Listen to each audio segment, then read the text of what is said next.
Welcome to REST, which stands for Resiliency and Empowerment Seminar today. I am Susan Gans, and I am your host and the founder of Gans Strategic Solutions, where we operate at the intersection of business and human behavior. This show is about highlighting the journeys of leaders of small, mid-sized businesses as well as nonprofits. We talk about the leader's professional journey, we hear about their organization, and very importantly, we hear about how they and their organizations are being resilient, especially during these challenging times.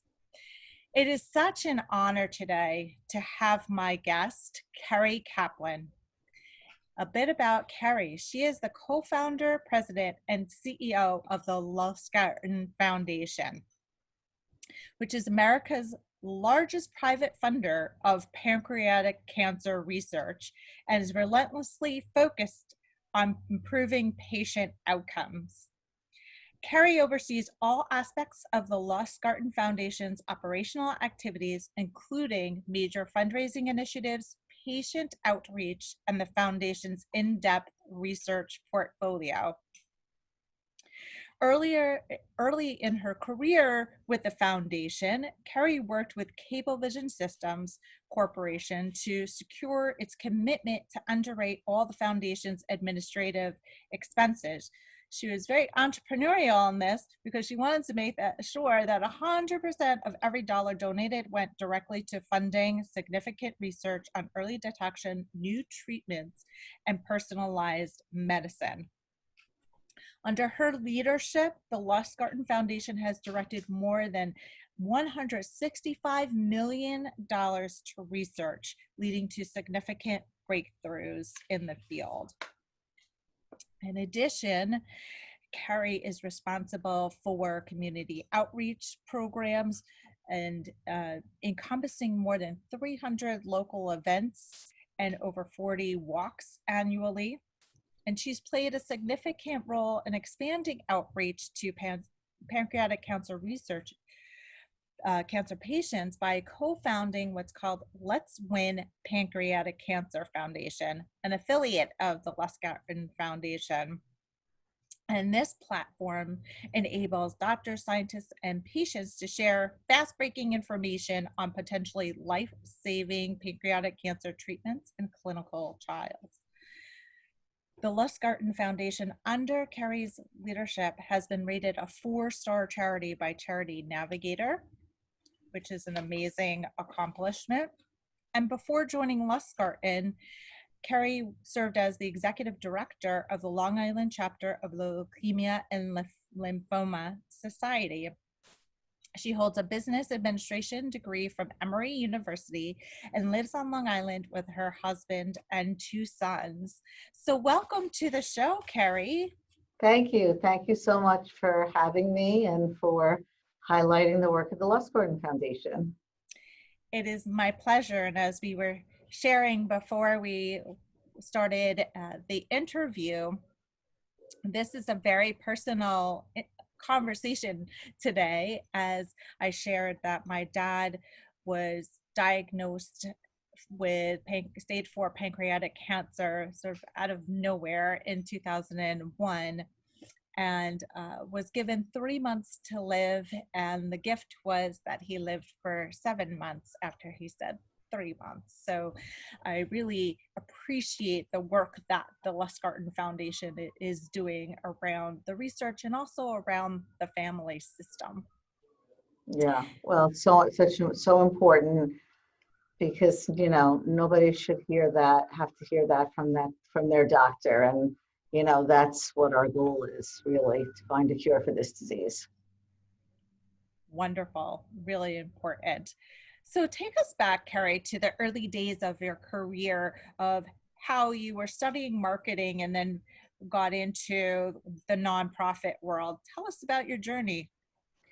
So, I really had no idea that nonprofit was like a career path. When I graduated with a marketing degree, most of my friends either had accounting degrees and went to work for big accounting firms, or knew they were going to go back to law school, and I had no idea what I wanted to do, none whatsoever. And I had a few interviews, through college, but I just came back to New York and started looking in the newspaper. Back then, that's how you found a job. You looked in the Yes. classifieds. And I ended up for 7 years in magazine publishing. Wow. I just like found a job and progressively moved up, and I liked it. And there was a lot of things that I learned there that have helped me now. Analytical skills and um, marketing skills. But while I was in magazine publishing, at that time, and even really before then, I was always involved in service. So I just really liked to do community service. In college, I was a big sister. I was in the Big Sisters, Big Brother program. I had a little sister in Atlanta. When I came back to New York, I taught Russian immigrants who moved to New Wow. York English. I got involved with a wonderful organization called New York Cares. And through New York Cares, you can do anything that's of interest to you in New York City. You could take children on, underprivileged children on outings, and spend time with elderly, and go to impoverished neighborhoods and fix them up. And at that time, I was working at American Lawyer Media. They owned Court TV and some legal magazines. And I had this idea to start a nonprofit employee program. So, Oh, I interesting. was young, I was like 25 years old, and I, had to meet with the CEO and pitch my idea that it would be good for employee morale. And I literally at that time, we didn't have like email and internet. I think I had like an Excel spreadsheet, and I would organize on the weekends and evenings groups of people to do all kinds of things. Sometimes I went, sometimes I didn't go, and I started this whole employee nonprofit, service program and I met a Wow. lot of great people through doing that. And also at the same time, one of my college friends went to work at the Leukemia and Lymphoma Society. And again, she sort of fell into it because her brother-in-law was on the board there, and she just was, not sure what to do. And but she started a young professionals group, and I was one of the founding members of the young professionals to raise money in New York City for the Leukemia Lymphoma Society. I didn't have a personal connection, but I wanted to get involved, and I love that. I met a lot of great people, and I met all the people she worked with. And she left that job to go back to grad school, and I applied for the job. And I had applied actually for many nonprofit jobs, and I didn't have any experience. But because they knew me from, the Young Professionals group, Yes. I got the job. I took a pay cut. I was 27 and I was supporting myself in the city, but I took a pay cut because I just really wanted to be doing something that I loved, and I had loved all that kind of work. And so that started my almost 30-year career in nonprofit. I was with Leukemia Lymphoma Society in progressive positions for 13 years. I had no plans to leave there. I got a phone call at LLS. We had chapters all across the country, 66 chapters, and I knew all of my colleagues. We would go to national meetings. And one of my colleagues from the West Palm Beach chapter had moved on, and one of her volunteers, who was part-time in Florida and part-time in Long Island, asked her, I'm looking for someone to run the Lustgarten Foundation. Do you know anyone in Long Island? And, she said, well, I know one person. And she called me, and I didn't know that much about the Lustgarten Foundation, but I knew about them. They had public service announcements on TV. And I remember we had once made a donation. We knew somebody that passed away from pancreatic cancer. But I thought, you know what, what's the worst thing? Go on an interview, hone those interview skills. And I had like a 4-hour interview. It's supposed to be like an Wow. hour, and we talked for like 4 hours. And I was just really excited to join the Lustgarten Foundation and to be part of that journey. And very impressed with the mission and the way it got started. And I really felt like that was, the next move for me. And I've never looked back. I'm here more than 14 years. This is really my long-term career commitment. And now, I understand that if you go to school, that there are some schools that sort of have nonprofit majors. Yeah. I actually did take a certificate program at NYU, You. but, sort of just fell into it by finding what I really like to do and making a career out of it. Yes. And you had this service orientation in you. So it seems like a natural progression that you weren't necessarily actively seeking it, but it sought you and attracted you. Yeah, I think so. I just actually last week talked to an undergrad from Emory. They connected me, and she just graduated and she wants to be a nonprofit. I mean, she knows that. I didn't know it at the time, but it is a wonderful career. It's, very obviously rewarding. So it's out there for people that are interested. Yes, absolutely. And I always tell people when they're looking for sort of career advice, it's about being open to possibilities and speaking to different people, because there might be an idea out there that they might not have thought about, but it resonates with them personally, their personal values, and it's all in alignment. So appreciate what you're doing to inspire others. So what would you say are your core leadership values? So, it's funny. I don't think you think about that much, but when you think about how you lead an organization, first of all, I'm all about hiring great people. I want the people I hire to be smarter than me, better technologically than me. I know that, people don't always want that, but I feel like you want someone who's creative and passionate and wants to take initiative. So that's the kind of person that I look for. And then I feel like once we work together, nonprofits are generally small, and I have, an open door policy. People come to me. You don't have to schedule a meeting. You can just walk right in. And I like us to feel like we're a family. That's sort of what a foundation does. So, just this morning, one of my employees' mother needs a doctor, nothing related to cancer. And, we help each other out. My staff knows I'm there for them on any kind of personal level. I've connected many people, with doctors and researchers. And, I certainly want to relate to my staff and them to know, that I'm a peer, but also, that I'm a leader, and they have to sort of feel comfortable with me, but also respect my role as the leader. So I'd say that's sort of my style.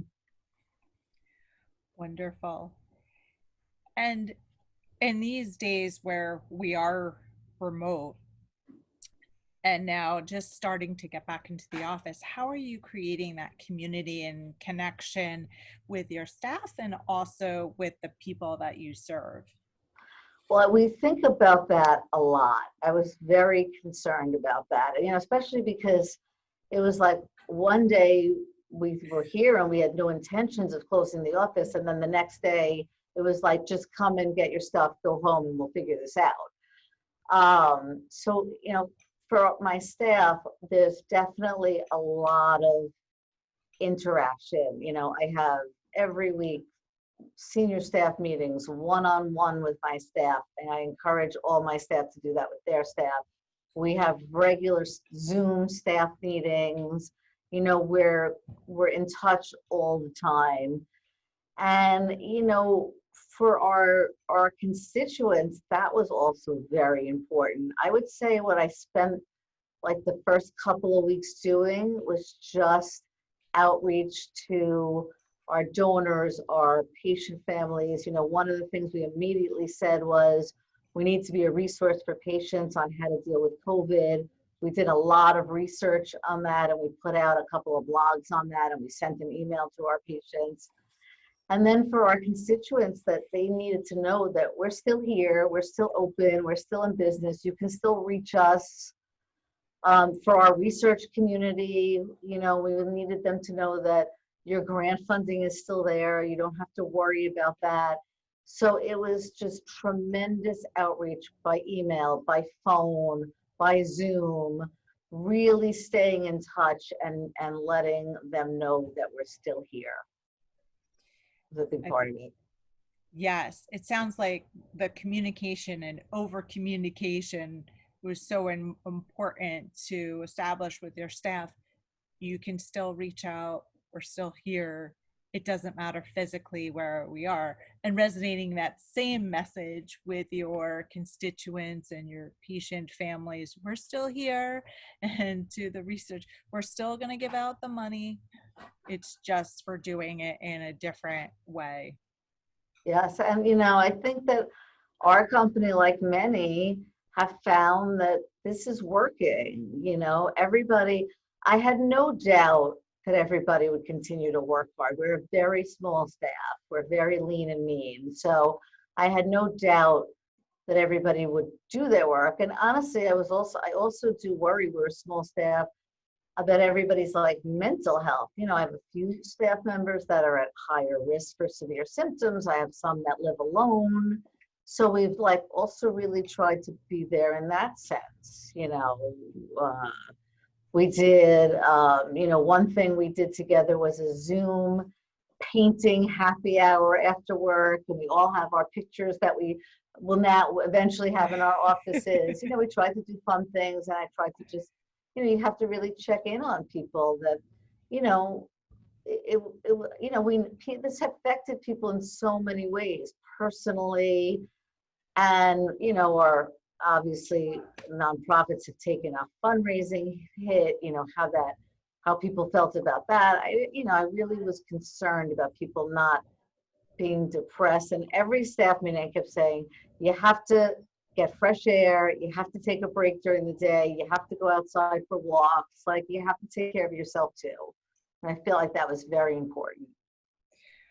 I so like what you're saying about self-care. Is I feel that sometimes that is underrated, under talked about, and to hear it from the leader saying it's okay and giving people permission, and to recognize that people are in their different stages with this disease in terms of coming to terms with it and how life has changed. So how do you keep people positive? How do you keep your own self positive and then radiate out that positivity to your staff and your constituents?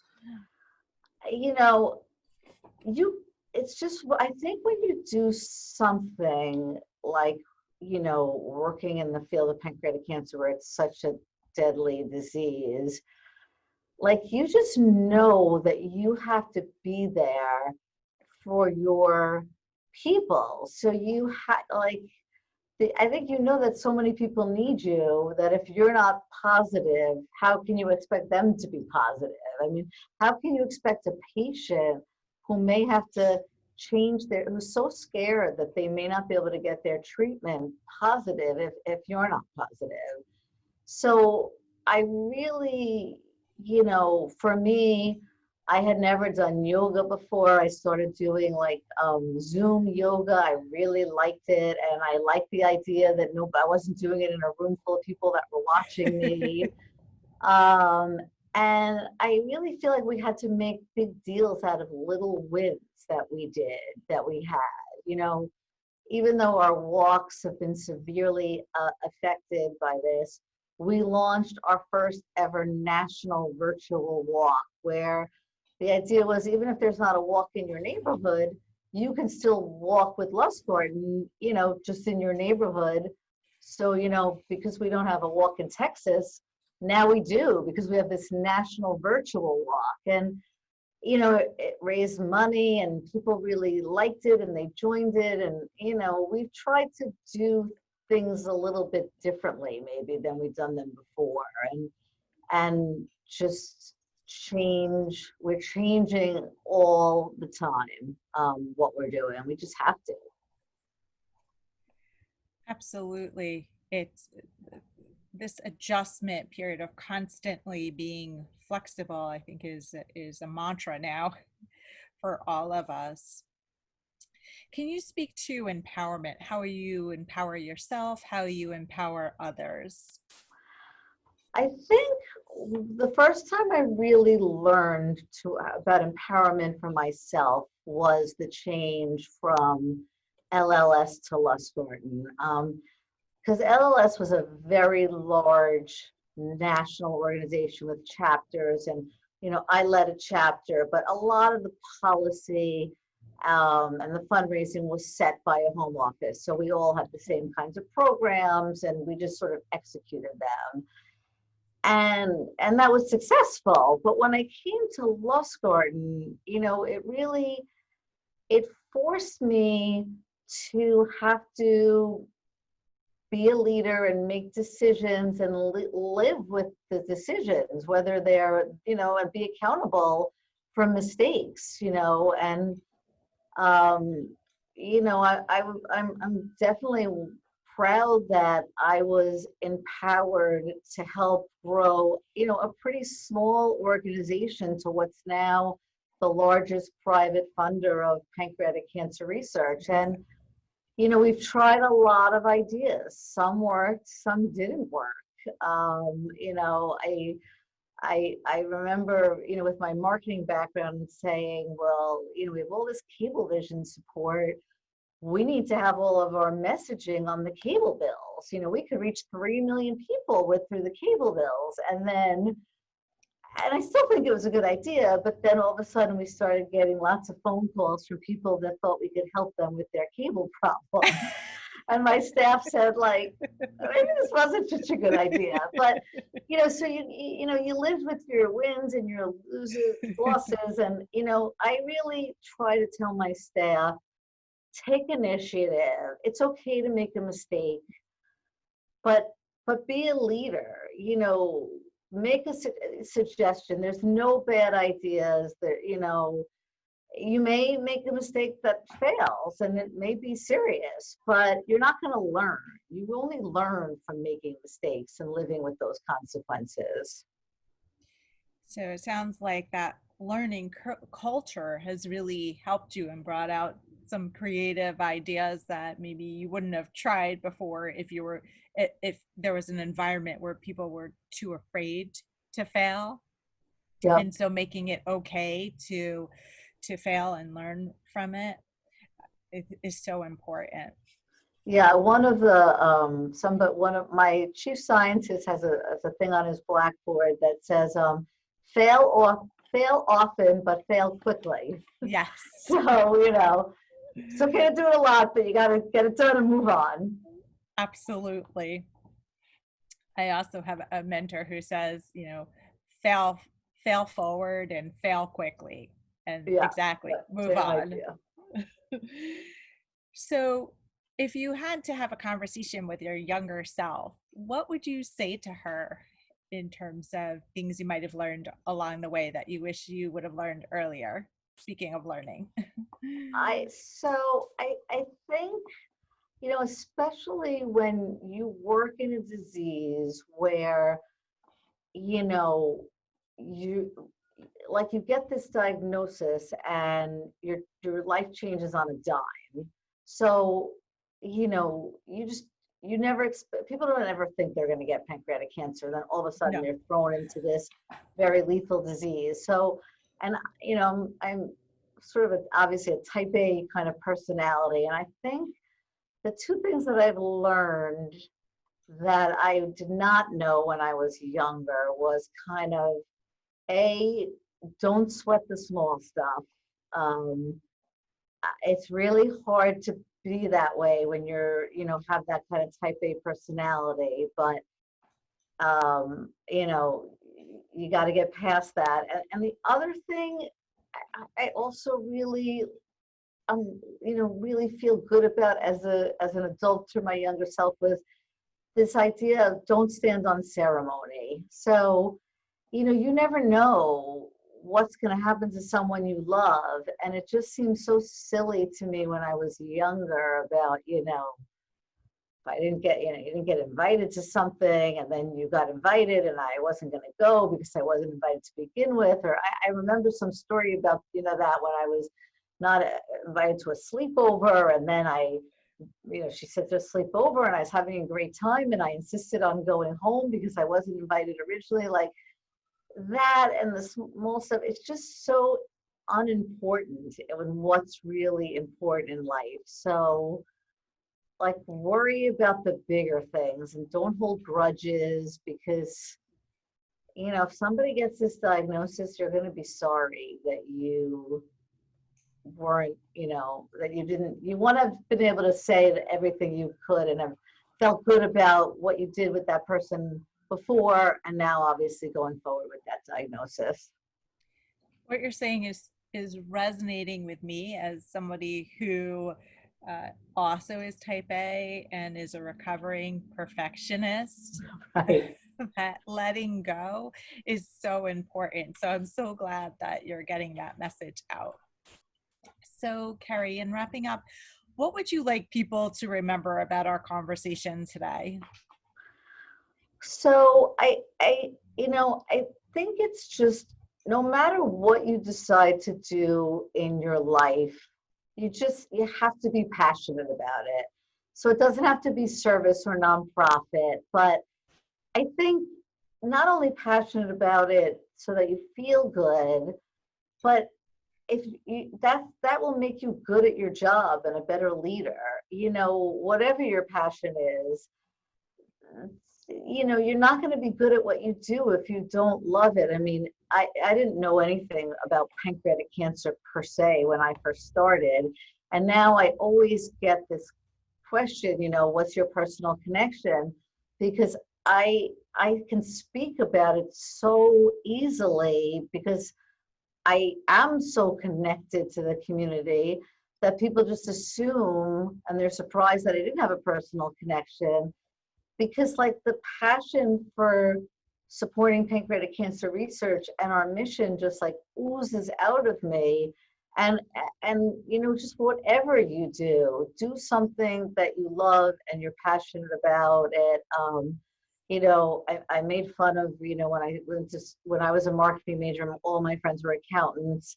That doesn't seem like a passionate job, but if you are, great. Just make sure you love what you do, and that will just carry out such a long way.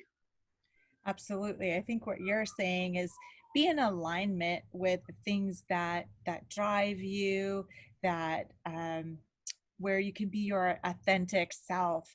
And even in your case, where you don't necessarily have a personal connection to pancreatic cancer, you have such a deep belief in the research that you're doing Right. and the impact that you can make on the families and the community and make it better so that years down the road we look to cure this disease, that you say, oh, I could point to these are the actions that we took and this is the results of those actions. And it's so inspiring. Yeah, I think that's like one thing I can say about every single person on our staff. And, I have, if you have a CFO, and obviously they didn't come here because of pancreatic cancer, but I think that's what I hear all the time from when I talk to people is everybody's so dedicated to our cause. And That makes me really proud.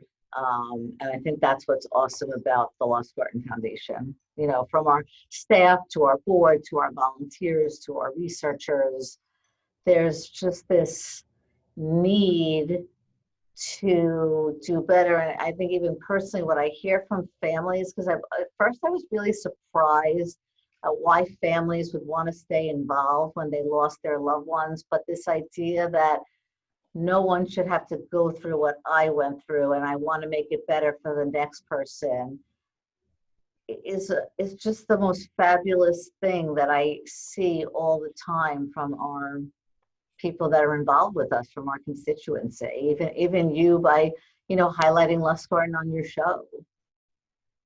Absolutely. So I want people to find you in the Lustgarten Foundation. So how can they find you, Kerri? Yes, please. So of course you can visit our website, www.lustgarten.org, and it's not an easy thing to spell because it's the founder was Lustgarten, so it's LUSTGARTEN.org, and we are on social media, Facebook, Twitter, Instagram, and that's Lustgarten FDN. So please follow us on social media, and please visit our website. And one other thing that's really unique about Lustgarten that I think would be important to mention is 100% of donations go directly to pancreatic cancer research. And that's a really unique thing for a foundation to be able to say. But we have a separate fund to pay for administrative expenses. And so all of our donations go to research. So that's something you'd find on our website or on social media.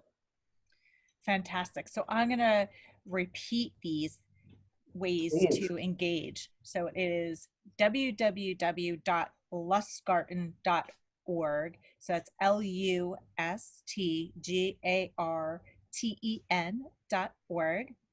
You can find the Lustgarten Foundation as Lustgarten FDN on Facebook, Twitter, and Instagram, and highlight And again, LinkedIn. and LinkedIn. And I'll highlight again what you talked about, and so important as a top-rated charity is that 100% of the donations go to pancreatic research, so funding the mission. And so in closing, I want to personally thank you for sharing more about you and the mission of the Lustgarten Foundation. And as I mentioned to you, that this is a very personal interview, very personal connection in that I didn't have these sorts of resources available to me, or I didn't know about them in 2001 when my father was dying from pancreatic cancer. And I would have so appreciated a community of people to navigate me through this very devastating and painful disease. And it's not easy to watch somebody go through this disease, from the patient to people impacted by it. So I dedicate this show to my father, Isaac, Ike, as he liked to be known, pass. So thank you so much. Thanks to our audience. And think about what Kerri said about your passion and following your passions. And I've learned through my father's journey that life is very short and it can turn so quickly. And to really, it's so important each day to value that day and to know that you're being authentic and really embracing your passion. So thank you for watching. Thank you. You're welcome.